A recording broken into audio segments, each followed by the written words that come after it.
package on. Good evening, everybody. Welcome to another edition of Scotland at 7. We have a number of important stories to discuss this evening, and with me in the studio to talk about them is Chris Stevens, MP for Glasgow South. Welcome, Chris. Nice to meet you. Oh, South West, I beg your pardon. No worries. Okay. And you've just literally run in the door this evening, having got here at the last minute. Okay.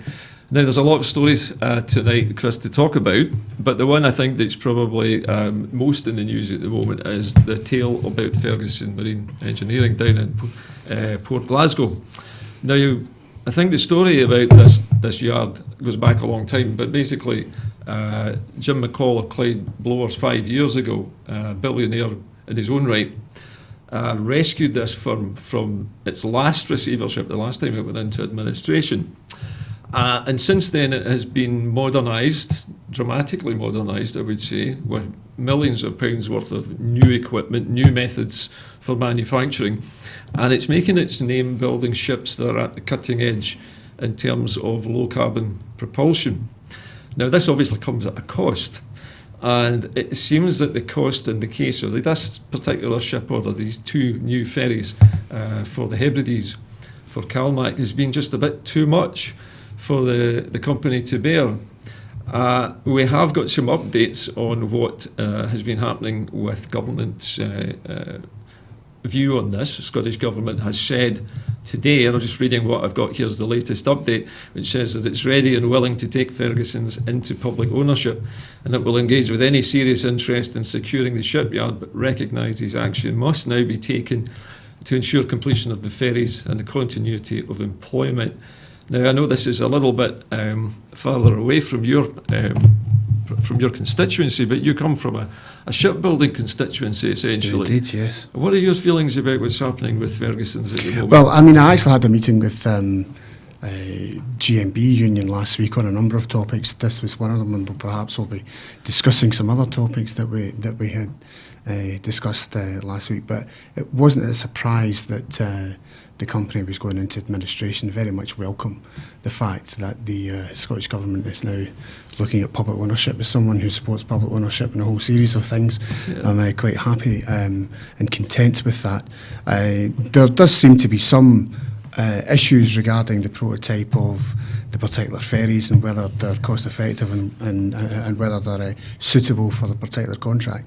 But I think that I very much welcome the fact that the Scottish Government is now looking to save the yard through putting it into public ownership. This is 350 jobs that are vital for the Inverclyde economy. Okay. And so I'm very, very content to see that that's happening.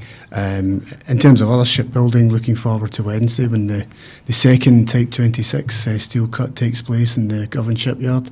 So is this Wednesday, is this the Type 22 frigate? Type 26 frigate. The second one, HMS Glasgow, is very much on its way to be built, but they're starting to cut the steel for the second frigate. And Wednesday morning, I'm looking forward to that occasion. So at long last, the frigates are going to be started. Well, the first one is well on its way to being built. This will be the second one, which will be called HMS Cardiff.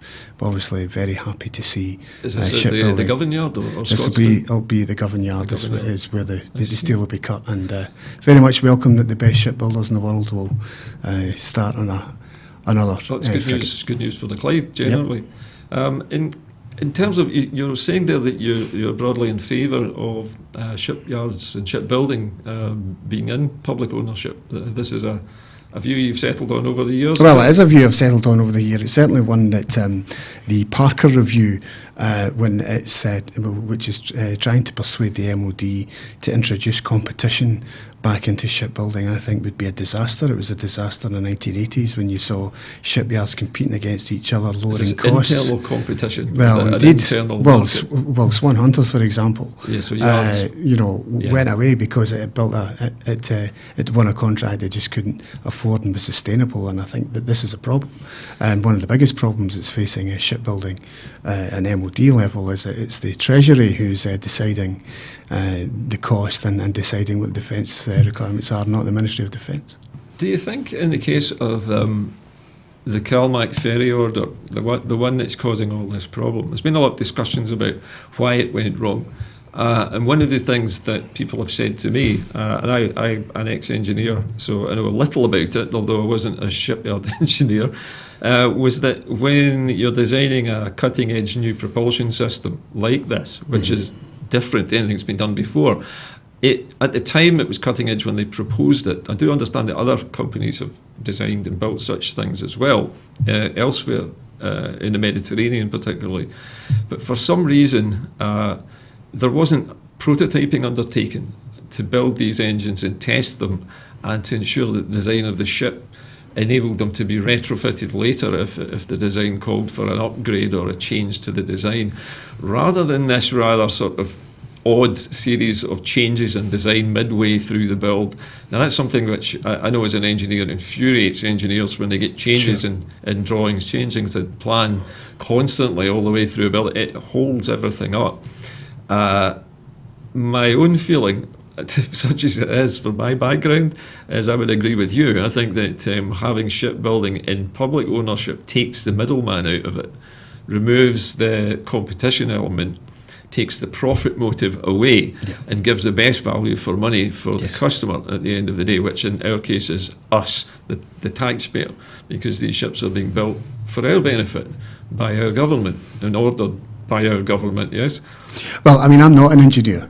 That's all right. And and I don't apologise for not being an engineer, but I think that some of those issues are something that's are things that are going to have to be looked at perhaps in the future. I think at the moment it's about securing 350 jobs and making sure that there's sustainable employment in the shipyards in Port Glasgow. Well, Chris McElhinney, the SNP councillor, I was reading some of his social media output today, and he's saying exactly the same thing.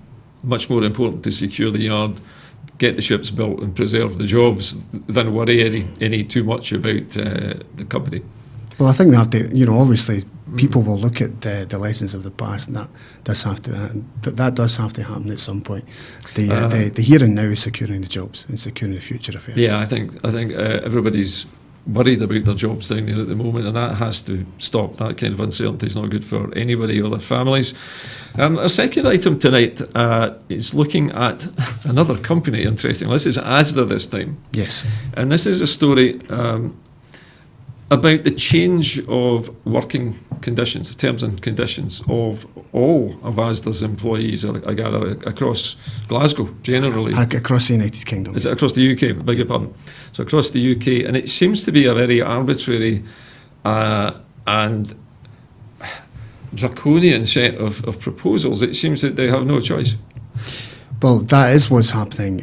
Myself and other Glasgow parliamentarians met with GMB reps a couple of weeks ago, and today I published the letter that all Glasgow MPs signed up to, thanks to my colleague Stuart MacDonald who put that together. We sent a letter to Asda with our concerns, having met workers in the Asda stores across Glasgow. You're right to say it's draconian. They're appear to be cutting public holidays. They appear to be cutting paid breaks. They appear to be cutting other terms and conditions in exchange for £9 an hour. Now, to put that into perspective, in 5 months' time, in April it will be, the living wage rate will be £9 an hour. Yes. So effectively, they're being asked to sign away a lot of their terms and conditions in exchange for something that's going to apply to them in April. And it just seems, you're correct to say, a draconian measure. Now, part of the problem here, of course, is that Asda, since Walmart took over, have done these things before, but also I think crucially do not engage in collective bargaining and consultation only, and so is this because Walmart is an American firm? Well, I think it's I think that what we're seeing is the Americanization of working terms and conditions that's taking place. You see that with zero-hour contracts. You see that with other things that are going on across the economy. And obviously, as the Employment and Fair Work spokesperson for the SNP at Westminster, it's important that we as a political party take a strong stance against some of this. And it's important now, coming down the track with the potential of Brexit, whether it's no deal or any other type of deal, the politicians who arguing for these positions and arguing for leave, many of them articulated a position that the reason they supported leave was to scrap the EU workers' rights legislation and many of the protections which workers enjoy in their workplace. Although it's hard to it's hard to believe there are many left actually since the Conservative Party, well, since the 1980s, have been gradually chewing up and destroying all that's right, but part of the workers' rights that existed but it's the before. European Union who have rolled back, Yes, who prevented and them actually from going too prevented Thatcherism from going too far. I'm thinking in particular in relation to Yeah. TUPE regulations. When I was employed in local government and with the local government reorganisation of the mid-90s, if it wasn't for TUPE, then a lot of workplace protections there would have went. Now, there's been some rollback, but it's quite clear if you're a part-time worker or an agency worker, or if you've been on a fixed-term contract for a long time, if it wasn't for the directives from the European Union, then we would have more exploitation in the workplace. And my fear is that with Brexit, and if Brexit is allowed to happen, particularly if it's no deal, that we're going to see a situation where workplace protections are eroded. I think the exploitation is going to get worse then after Brexit. Well, that's part of the things that we've sort of put forward. I put forward a bill, for example, saying that zero-hour contracts should only be allowed where there is a collective agreement signed by a recognised trade union. And this is the sort of stuff. And what's happening in ASDA, which strengthens the case for the bill that I put forward to give workers better protections. Are there any other supermarkets engaging Well, in this has been kind the of case. erosion of rights? Well, I think that what we've seen in the retail sector, particularly supermarkets, because it has been raised in the Westminster Parliament before, is that what companies are trying to do to live up to their statutory minimum wage rates by legislation is trying to cut the terms and conditions. I think B&Q was one example that had been raised in Parliament, but they're not the only one. But certainly what ASDA are proposing looks to be the worst of all in terms of what they're trying to do to match the minimum wage rates. Now, my view is simple, is that a multinational profit-making organisation of which the profit margins are probably in billions, and if they're not billions, they're certainly a lot of millions, should be able to absorb the cost to pay their workers a decent wage rate and not cut terms and conditions to match that wage rate. Well, especially when if you go to Asda these days, you'll hardly find any checkout assistants because they're all automated. Most of those jobs have been made redundant already.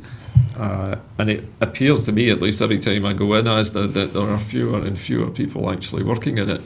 And those which are really mopping the floors and clearing up, but they're not really doing much in the way of customer service anymore. It's largely serve yourself. And try and find somebody with a staff uniform to talk to. That's a consumer choice. I try and go to a checkout when I can to keep people in work. But I think what's important, I think what's important in ASDA's case is that this is a workforce, many of which have been around for 20, 30 years of employment. There's whole sorts of issues there about their pension, about their continuous service, the contracts that they've enjoyed, just to be ripped up on the basis of some sham consultation and only giving people between 4 and 12 weeks to make their decision on that basis. Their contracts will be terminated if they don't agree. It's not exactly a consultation, it's more just a threat. Well, it is a threat, but I think that what you've found in many stores in Glasgow, but I think Govern's top, unsurprisingly, is the workforce are refusing to sign and are taking a strong stance. Do you know if ASDA is actually recognising unions at the moment? Well, they don't recognise the GMB trade union on the basis of collective bargaining, but they'll recognise them for consultation. There's a clear difference there. So they won't allow the union to negotiate on their behalf. They don't do negotiation, wages. Is my understanding. No, they don't negotiate. They just say we're going to do this. And I think that's a problem as well. I think that we also need to look at why companies are allowed to do that. I think we need to ensure that trade unions are recognised in the workplace. One thing I know for sure is that social media has made stories like this sometimes get reversed very quickly when the public gets hold of something like this. Yep. I remember last year that happened with Mubu Tea, who had suggested that on the basis of unpaid work trials, And that created a Twitter storm on the basis that they were actually blocking my colleague Stuart MacDonald, myself and other Glasgow MPs who questioned that decision. We were blocked on Twitter for an hour, and it created such a media storm that journalists were asking why members of Parliament were being blocked for asking simple questions. It is.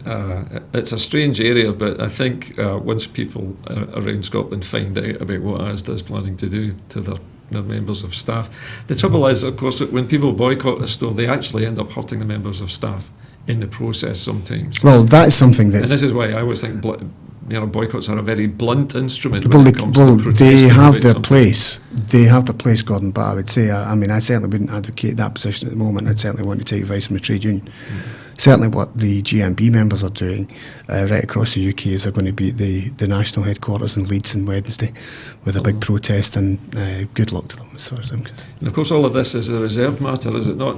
Well, workers' rights is a reserved matter. We tried to, during the Scotland Bill, get that done. It was tried before in the Smith Commission, but unfortunately other political parties at that time wouldn't support the premise that workers' rights issues and employment protections should be devolved. That, of course, is the SDUC position, and it's something that obviously I believe is a strong case for independence, as employment protections and workers' rights would come home to Holyrood, and I think they would treat workers on a far better basis than what they find at Westminster. I hope you're right. I believe you probably are. Let's move to another story now. The one, this is a story about the Scottish Medical Consortium and how it was looking at a new cystic fibrosis drug, a drug which supposedly slowed the progress of the disease and lessened the symptoms of the disease to a point where it was easier for people to manage, particularly for parents of young children with the condition. Now, the Scottish Medical Consortium has rejected the routine use of these fibrosis drugs, Orkambi and Simkeri. And they're citing uncertainties about the long-term benefits as relates to the cost. So this is what the balancing up of how effective these drugs are over the longer term against how much it costs the NHS to buy them. They understand that each course of drugs per year costs around £100,000 per patient. That seems a tremendous amount of money to treat an individual patient for a year. Yeah, I mean, all I've seen today on this is the company who's responsible for that drug has emailed members of Parliament today. Certainly, I know they've expressed disappointment at the Scottish Medicine Consortium's decision today, but it does say that they are working with the Scottish Government on a trial basis, and I understand there's 65 individuals who are being prescribed this particular medication at the moment. So they are investigating how effective it is. Yes, and obviously these things will need to be tried and tested. I've only just seen the email that came in this morning to my inbox, so because it's a devolved matter, I've not seen too much on it. But I think certainly we have in the past looked at drugs issues and whether drugs which are no longer in the market, whether they could be used for different things, particularly around cancer treatment and things like that. And that's something that, on a Westminster basis, we'll continue to challenge the UK government on.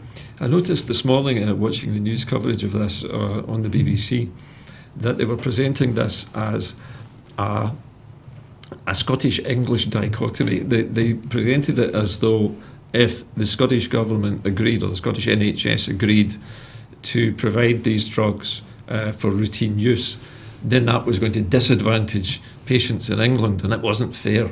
And this was the tack that was taken, which I found almost an appalling politicisation of something which is such an appalling disease, a condition to deal with in the first place. But now that the Scottish Medical Consortium has rejected this routine use, is that going to see the end of this sort of English NHS versus Scottish NHS? No, probably not. It's because you'll see the politicisation of this. Even Scottish Tories use this politicisation of the English NHS versus the Scottish NHS. I mean, obviously, I'm a strong supporter of free prescriptions, and as are many constituents who have told me about the benefits of that free prescriptions has given them, that it gives them access to all the drugs they're entitled to and not have to make a choice as some people do in England. So I suspect that there'll always be comparisons between what's happening in England and what's happening in Scotland, as Conservative members always like to make comparisons between England and Wales when it suits them. Forgive me looking at this here. What I'm trying to do is find out if there are any figures on actually how many people are suffering from cystic fibrosis in Scotland at the moment. I don't think there's much available at the moment. There's an awful lot on this story. But what I was trying to find out is to see how many people are affected and what the cost of that would be. Because apparently these drugs only work in 50% of patients. It's not the entire, if you like, the entire demographic of fibrosis sufferers who can use them. It's only half of them, and it's only half of those who live in Scotland that we're talking about. It might well be, I suspect, that if these trials that you're talking about were successful, that it might be that they might actually start to think about actually prescribing these medicines if they are effective enough, and that they balance up well in terms of the patient's well-being at the end of the day. Well, we also have to look at it the other way, Gordon, is that, there have been, and I've had some constituency cases of medicines which have actually produced side effects for people, which have harmed those particular individuals or made their conditions worse, or that the side effects are such that they suffer from other things. So we have to take a balanced approach to all of that. I'm surprised, actually, there hasn't been more controlled tests done on this drug, because the fact that the Scottish Medical Consortium is running this limited trial tells me that there haven't been enough long-term blind trials done on this to show whether it's worth this large amount of money or not. Well, I wouldn't know that. I wouldn't know that to be honest, Gordon, about how far that's I'm just being told actually there have been a number of tests done. Yep. So this is the Scottish Medical Consortium looking at their own figures then. Sure. Okay. All right, let's move on from this story to London and the Labour Party and the will they won't they story about will they or won't they call a vote of no confidence in the Prime Minister when they return from the recess. Now, according to the news today, Labour Party says it's been in talks with other opposition parties and groups on how best to go about this. This is coming from Diane Abbott, incidentally. Labour can table the motion, and this would trigger a 14-day period where MPs can seek to form a new government if passed. Doesn't give them very long, does it? Well, it might give them long enough, but certainly it looks like Boris Johnson's strategy is to play chicken with the European Union in relation to Brexit. It certainly does. When we return on the 3rd of September, I would imagine that there would probably be a no confidence motion. Certainly any opportunity that I have to remove a Conservative government is something that I'm always going to vote for. Fair enough. Okay.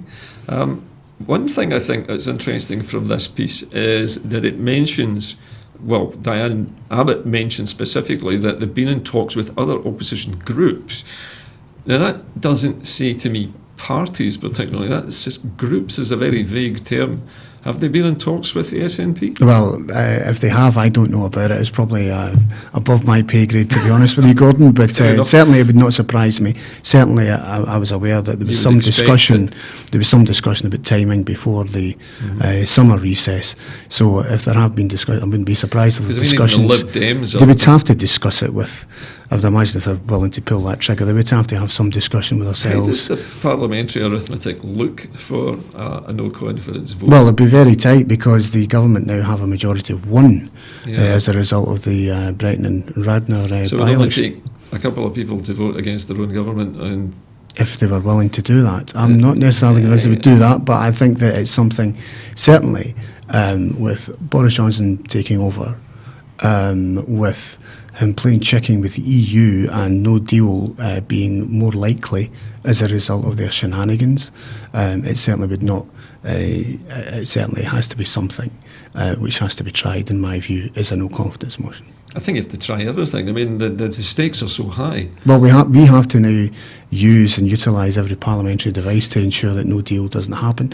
It's why I've signed up to, along with over 150 members of Parliament, to make sure that going through court, to make sure that no deal has to be put in front of Parliament and not a situation which is being talked about and being bragged about by these number 10 spin doctors, that they can take the UK out of the European Union without a deal, without going through Parliament, which I think is, as many other politicians have said, would be a democratic outrage. Well, the other piece of bluster, that's come from Boris Johnson in the last few days is that if the motion of no confidence was successful, and Johnson had no confidence, the Parliament had no confidence in his leadership, that he's saying that he would delay his resignation until after Brexit Day.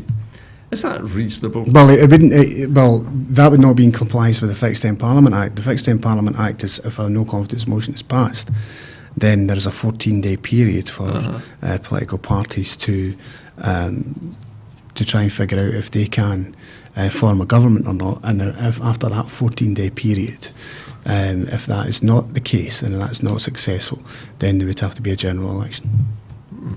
My producer was just letting me know that there's a bill in Scotland. It's a Court of Session in Scotland. It's tomorrow, I think, and it's it's the. I've signed up to that. Yeah. So is it called the Good Law? You know, maybe you can fill me in on this, what this is about, because my producer's telling me in my ear.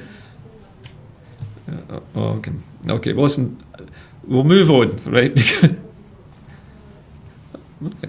Well, this. Oh, sorry, I'm just going to sit for a second and talk to you about this good law plan, whatever it is, that's going to the Court of Session. What does it involve? Why is it important to us at the moment? Well, it's important because we're a number of us believe that it'd be correct and that it's proper that Parliament gets to decide whether we leave the European Union with a deal or with no deal. And we're trying to stop the prospect of the government putting forward a position where they think they can take the UK out of the European Union without going through the House of Commons or without going through Parliament. There has to be a parliamentary vote on that issue. It'd be a democratic outrage otherwise. And certainly we believe, just as other court cases ensured that Parliament should have a say on whatever deal had come forward and whether Parliament should exercise Article 50 or not, we think it's important in a democracy that Parliament has a say. So I finally found the notes that I was looking for this. I apologise to you for not having them in front of me there. So it's a petition, really, this is what we're looking at. Yes. And this is a parliamentary petition? Well, it's a petition on behalf of a number of organisations and members of Parliament who believe that Parliament should have a say on no-deal Brexit. I gather this is going through the Court of Session in Edinburgh tomorrow. Yes. So this would be, a first stage This would be the first stage to it, yeah. What happens then after it passes through the Court of Session? Well, if it passes through the Court of Session, the government has to decide whether to accept that judgment or not. They may decide to appeal to the Supreme Court. They may try other devices, is my understanding, but certainly I think it's important that we get a judgment from court that Parliament should have a say on Brexit, and particularly the danger of a no-deal Brexit. Mm-hmm. I gather from what I'm reading here that the court actually is well aware of the urgency of this matter, yep. and they're going to make this decision pretty speedily, yep. Because obviously it's very important that it's made quickly and that it stands, that you can act on it. And of course we've then got the ultimate battle in the so-called Supreme Court, which seems to be where everything goes in the UK when we're having a battle between Scotland and England, as it were. Well, I think the UK government now seem to take a number. Excuse me. I think the UK government seem to like to take things to the Supreme Court. Doesn't mean that they're all successful. constituent of mine, constituent in Glasgow South West, had won a court case on his personal independence payment and how that was being applied. The UK government appealed. He was successful in the Court of Session. The UK government appealed to the Supreme Court, and the UK government lost.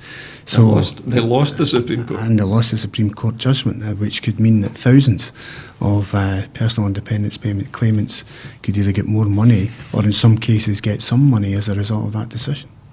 Okay. Now, there's something else in here that I'm being asked about. The question I'm being asked or I'm being asked to ask you about is the question of Serco and housing. Yes. Now, is this, if memory serves me correctly, I know there was an issue with lockouts in Serco. Well, it's still ongoing. I remember watching. I remember sitting at London City Airport, and you were interviewing my good comrade and friend Chris McCusker on this a couple of weeks ago.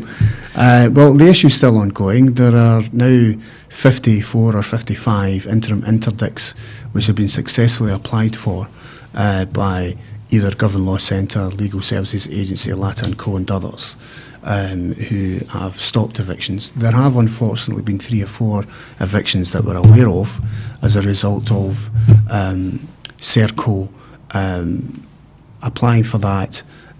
Those particular individuals perhaps have language barriers or they're vulnerable, didn't know who to turn to. So there have unfortunately been some evictions. But certainly there's now going to be the Supreme Court appeal on the 28th of August. The 54 or 55 interim interdicts have been granted on the basis that the Court of Session case should be heard first before there are these evictions. I think that it's unfortunate that Serco and the Home Office still appear to be willing to carry on these barbaric acts, and they are barbaric, throwing asylum seekers onto the streets, and the local authority having to pick up the pieces and to find homes for individuals. It really is a scandal, and certainly we will continue to argue the case that shouldn't take place. Serco have behaved in an appalling manner on this issue, and they're being backed up by the Home Office, and I think that what's despicable about it is that they've also appealed to the Court of Session to ensure that they, as they believe, should not have the Human Rights Act applied to them, because as they see it, they're a private contractor. The view that the first judgment came to is that you may very well be a private contractor, but you're providing a public service, and yes, the Human Rights Act should apply to you. But I think it's despicable what Serco are doing. And we've had great campaigning from the asylum charities. The asylum charities today have actually have now produced guidance which we can ask Broadcasting Scotland to publish. But there you are. There it's Know Your Rights, and I'll just put that in the camera there. Know Your Rights. This is going out to asylum seekers across the city for those who may face an eviction, and we'll be making sure that that's well published and to stop these despicable evictions. It tells you who to turn to, Scottish Refugee Council. It mentions other organisations. It makes sure that people do have access to a lawyer if they do get an eviction. Well, we can put a link up to this because what we've been told, website later. Because what we've been told by Serco and the Home Office is that people with vulnerabilities would not receive letters. That's not the case, because I know of a Glasgow South West constituent suffering from schizophrenia who's had a letter from Serco threatening him with eviction. So there are people with vulnerabilities and health conditions who've got these letters. There are people with clear language barriers who've got these letters. And it really is a disgraceful act, and we need to make sure that we work with these organisations, that we work with Living Rent, who I think have been quite superb in their campaigning work. They occupied the Caledonia Sleeper last week to make the point, because Serco control that particular contract, and to make sure that no other evictions take place in this city. This is the city of Mary Barber, Gordon. This is the city of the Glasgow Girls. This has to be the city that rises up and says to Serco, you're not having any evictions. Evictions will not take place in this city. It's reminiscent of Thatcher's era and warrant sales and all the rest of it. Again, more forced policies on Scottish people who really just don't deserve it, especially the poorest and most vulnerable. Yep. Moving away from the story of Serco for a moment, And on to this story about John Bolton, who, for those of you who don't know who he is a hawkish US National Security Advisor who's in the United Kingdom to meet Boris Johnson and the Brexit hardliners. And he's expected to urge Johnson to get tough on the Chinese particularly and Tehran. And it appears from the rhetoric coming out from both the White House and from Mr. Bolton himself that America seems to be running the United Kingdom as a kind of attack dog at the moment in the Middle East, because Trump is not prepared to put his own troops into these foreign theatres anymore. And it feels, I don't know about you, from watching these stories developing, particularly in the Gulf recently, with the seizure of a tanker off Gibraltar by the British Navy, something which wasn't sanctioned by the European Union, despite it being the European Union's restrictions that the United Kingdom alleged were being flouted, that somehow or other the UK has become the policeman of the Gulf, but is being largely controlled by the United States. Well, I think the problem, if you can see with Brexit and with Johnson, who I think someone memorably said Boris Johnson is what Donald Trump would look like and sound like if he went to Eton. That we have, I think we're in danger of becoming the 51st state. I mean, as far as John Bolton's concerned, he's obviously some relation of Ramsay Bolton, if you know your Game of Thrones. I mean, it's just dreadful. And I think that there are real dangers in the foreign policies that could develop with Boris Johnson and Dominic Raab and becoming the lapdogs of America once again. And threatening and trying to bully and intimidate other nations, I think, is a very dangerous road to go down. And I think that I'm very concerned at the hard right-wing direction of the UK government and its ties and particular loving that they're going to have with Donald Trump. Well, we know that the UK government, the UK Ministry of Defence, is very closely entangled with the United States military manufacturing sector, in that they're actually, I mean, for example, the F-35 contracts that were signed for the new aircraft, for the aircraft carriers, have a deal built in where Rolls-Royce get to provide some of the lift engines for these aircraft. So there are bits of British technology being built into the American technology that we're buying back, as well as our nuclear deterrent being launched on American missiles from American tubes, but with British nuclear warheads on board them. We are so closely already entangled with the military sector of the United States. And this seems to me to just be us now being prepared to have a go at Huawei, to have a go at Iran, whatever other targets the Americans have in store for us to have a go at. Yeah. But it seems that it's our service personnel who are going to be taking the risks now, and not the Americans. Well, I think we need to hope and pray that Donald Trump's removed from office as quickly as possible, if not by the electorate, by other means, in terms of whether he's impeached or not. There's all these stories that are bubbling away under the surface, so we'll see. But I think there is very clear issues in relation to the foreign policy that Boris Johnson and Dominic Raab could end up with. And perhaps another strong argument for an independent Scotland is to have a far better and more humane Foreign Office policy. I think you're right.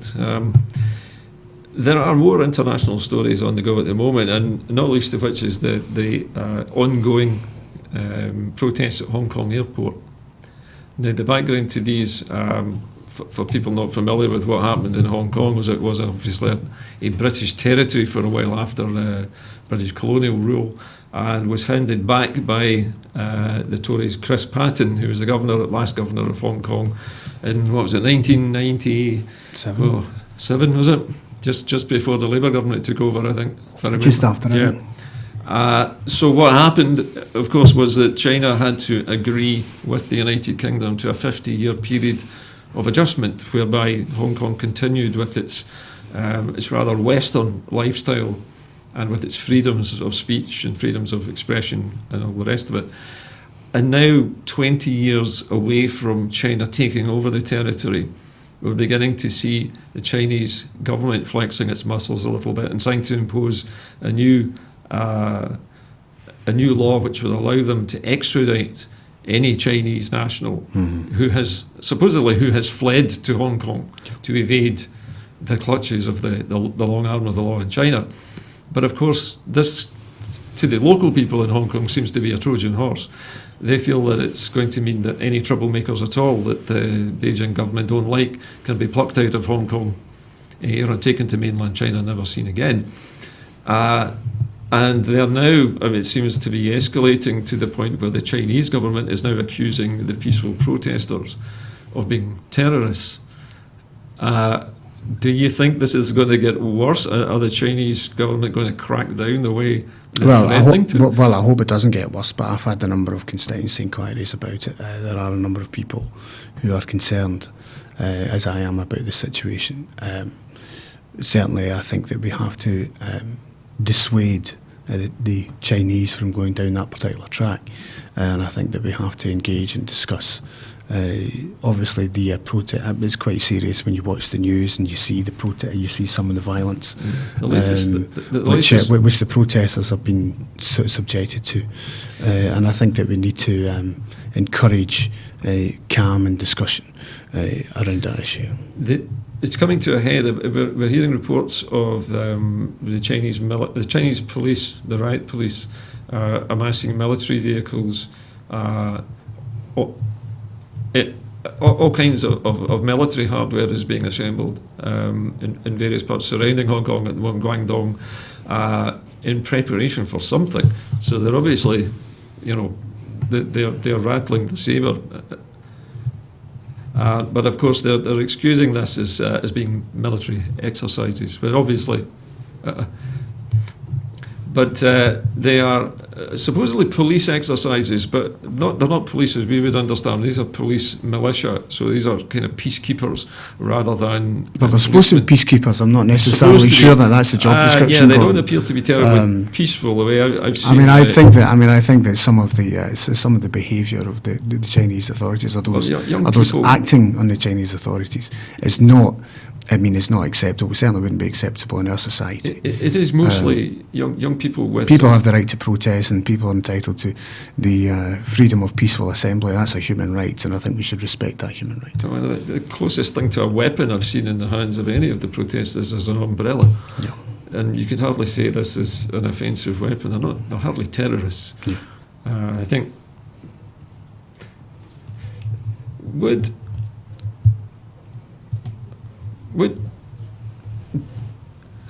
Do you think that if China was to repeat the terrible actions that they took at Tiananmen Square, would that be a loss of face for the Chinese government? Well, to admit that they'd lost control to that extent. Well, I wouldn't like to speculate on that, and I certainly wish that, and I certainly hope that doesn't happen. I think that sort of speculation wouldn't be helpful. I think that we need to ensure that the protesters' right to freedom of peaceful assembly is respected, and I think that's something which the UK government should be contacted. The world's media is already there at the moment. Yep. It's being filmed from every angle. And yes. From countless mobile phones, yep. And yet the police seem to be completely without any kind of mercy or under any kind of control. I mean, there was one young woman apparently shot in the face yesterday by either a baton round or a tear gas canister, and she's lost an eye. So it's obviously becoming more and more dangerous as time goes on. I think we can only hope but that... the reaction is encouraging more people to protest, and that's something the Chinese authorities will need to be aware of. Well, the protesters have said yes. that the more they're put down, the more people will take yes. to the streets. And more people will rise up. And I mean, it's going to be very difficult for them to put down a movement which takes up the entire city. When the whole island's population rises up and says no more. All they're really looking for was this law to be withdrawn, as far as I understand it. That was yes. their... That's their key demand. The chief administrator, they were demanding her resignation, and they were demanding the full withdrawal of that law, as I recall. Those were their two. That's my understanding. They have also, I think, increased their demands to more democracy and more guarantees of more democracy in Hong Kong. But I think that's because they felt that they were making some progress before, and now they're being threatened with lines of riot cops and heavy military hardware. Anyway, moving on a little further now to the UK government and profiteering. This is an accusation being levelled at the UK government, profiteering from citizenship fees. What do we know about these citizenship fees? Who do they actually apply to? Well, it depends on a number of things. They have, in the past, increased fees for those who are seeking refuge in the country. There's obviously there was the issue of the EU settled status when they were trying to impose fees on that. But yes, they are trying to. The UK government has tried to increase citizen fees, but it's actually worse than that. The Priti Patel and Boris Johnson are now talking about the qualifications for citizenship and having to earn £36,000 a year. There's not that many people who are UK residents who are earning that much. It's certainly above the average wage. About 90% It's of the population. It's above the average wage in Scotland, which is around £28,000 a year. So yes, these are. I think the charge that's levelled there is that the UK government's trying to make money on these items is true, and it's also a scandal and a disgrace. They're also, I mean, one of the most appalling things about this is the way that children are being profited from as well in the same way. According to the figures I have here, the high citizenship fees are particular impact on children of migrant parents who were born in the UK or came as young children and live in the UK.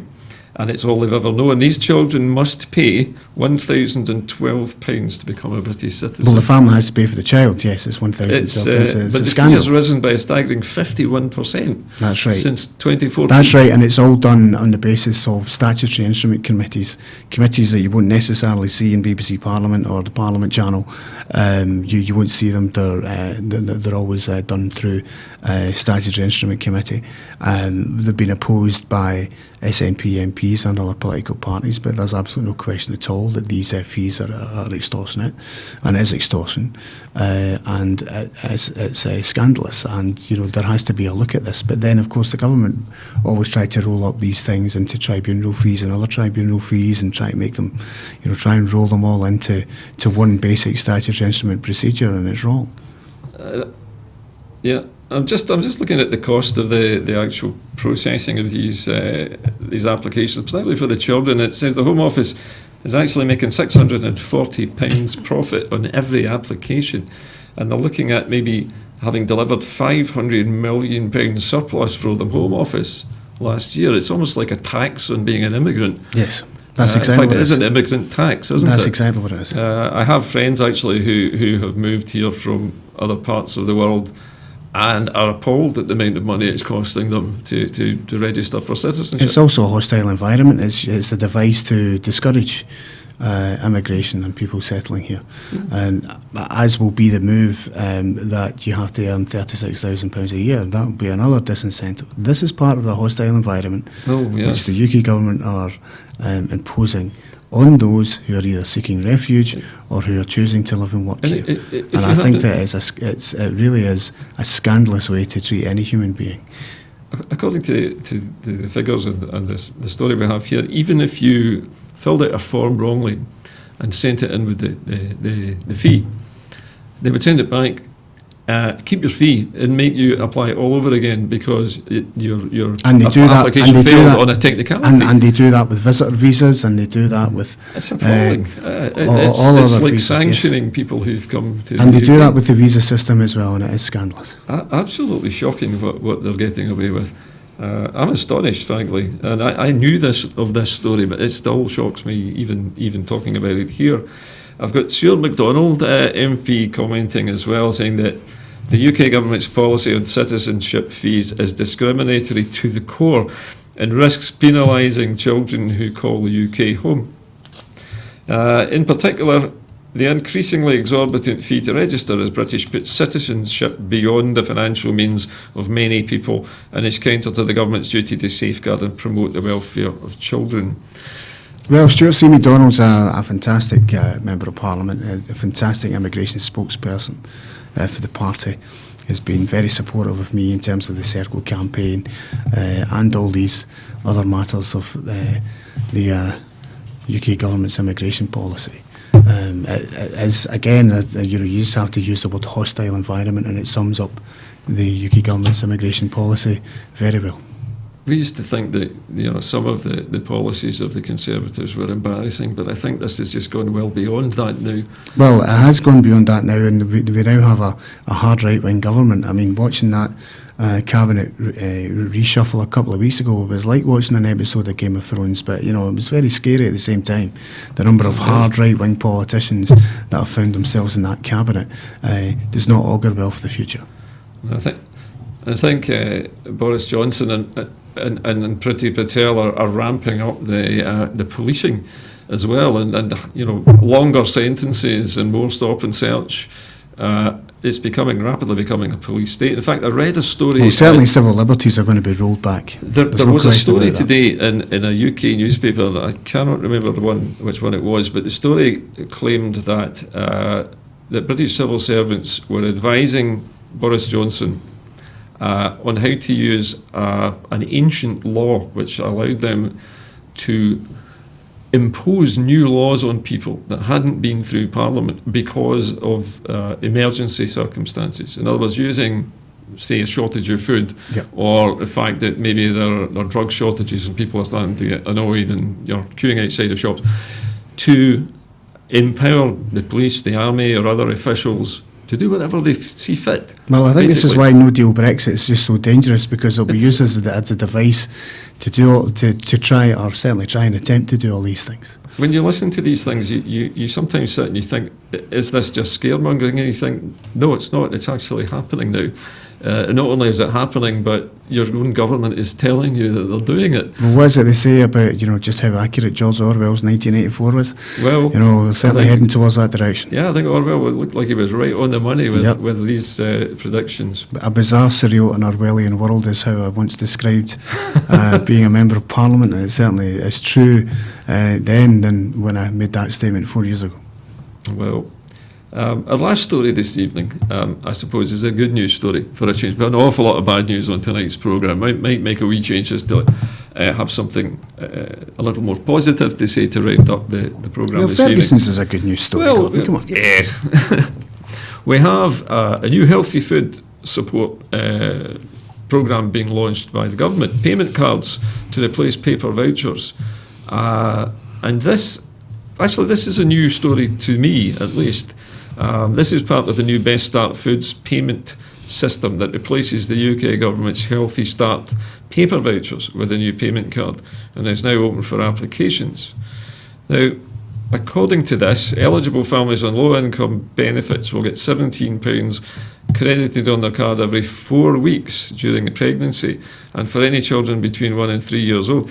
Doesn't sound like a great deal to me. Well, it doesn't sound like a great deal, but certainly, I think the politics of food's very important. We have too many of our citizens relying on food banks. We have too many of our citizens, particularly in the school holiday period, where other organisations are having to provide meals because the kids aren't at school. This is a worry at the moment. We have the issues in relation to what type of food is going to be coming into the country after Brexit, the chlorinated chicken and all of those things. So the politics of food's important. I think that what we need to try and ensure as a society is that food poverty becomes a thing of the past. And certainly, if there's that sounds to me a very small measure. However, what I would say is, there's all sorts of things that we need to look at as politicians and as a society as to how we eradicate food poverty. According to the rest of this document here, for babies up to the age of 1, the payment increases to £34 per month, per 4 weeks.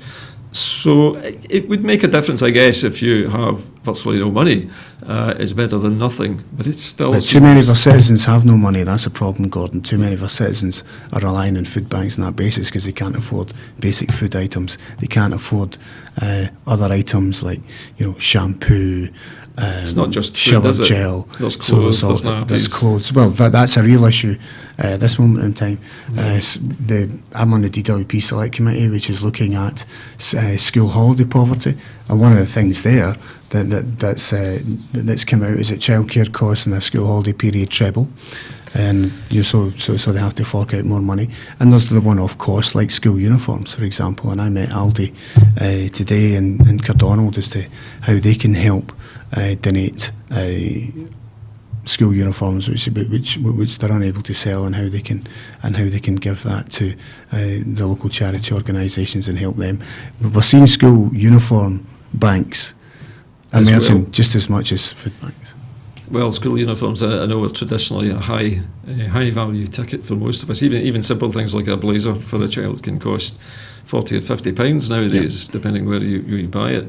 There's shoes, there's bags, there's obviously the pencil case with the pencils and all the rest of it. All adds up.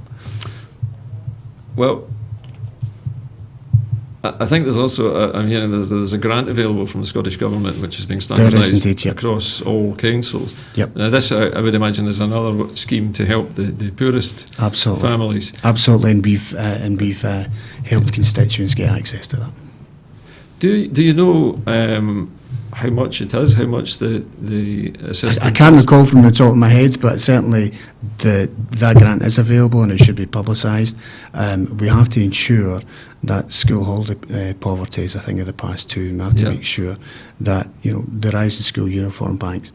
We're trying to ensure that all people get access to that where they need it, and we need to use all of these devices to ensure that school holiday poverty is a thing of the past. So at least the Scottish Government, out of on these islands, at least there's one government which is doing something to alleviate the poverty of its own people. Yes. Even if the Tories are not doing the same thing in the south. Yeah. Well, listen, I think that's probably a good positive way to end the programme tonight, and I think that is about it from us for this evening. Just a moment while I shuffle my papers back together again. It's been quite a busy programme this evening. There's been an awful lot of different things to talk about today. But Chris Stephens MP, thank you very much for being our guest this evening, and thank you for bringing your expertise to the programme tonight. For those of you at home, remember that producing television programmes like this is very expensive, and to allow us to continue to make programmes for you and to pay the bills to run the studio here, we need more people to sign up to Broadcasting Scotland as supporters. Your £5 a month will help us to continue, so please sign up on our website www.broadcastingscotland.scot/register. I will be back here in the studio again on Thursday night. My colleague will be anchoring the show tomorrow evening. But until I see you again on Thursday evening, from all of us here at Broadcasting Scotland and the Scotland at 7 team, a very good night to you.